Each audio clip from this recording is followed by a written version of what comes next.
Курман айттын эрежеси өлгөн жакындарды эстеп кайгы менен өткөрүү күн эмес, мусулмандар чогулуп майрамдачу күн.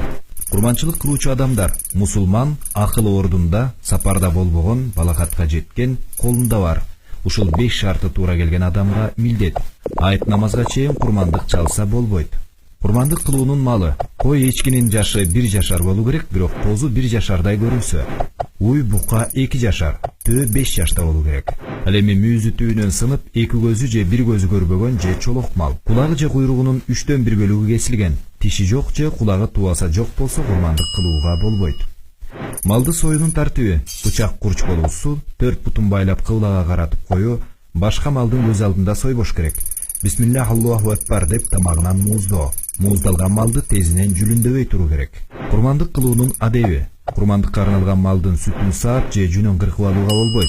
Эгер ошондой кылынса, наркын садака кылуу милдет. Ичинен бала чыкса, аны дагы союш керек. Курмандык кылган малдын эти уй же төөнү 7 адам кошулуп курмандык кылса, анын этин тараза менен так бөлүш керек. Союлган малдын этин 3кө бөлүп, өзүнүн үй бүлөсүнө, туугандарына, дос кошуна, тааныштарына, 1 бөлүгүн кедей кембагалдарга берген абзел. Союлган малдын этин сатууга болбойт. Бирөөгө сойдурса, анын акысына союлган малдын этинен же терисин берүүгө болбойт. Акысын өзүнчө берүү керек. Этин же терисин мусулман эмес кедей кембагалдарга дагы берсе болот. Чет жерден туугандарына акчасын жөнөтүп, менин атымдан курманчылык кылып койгула десе дагы жарайт.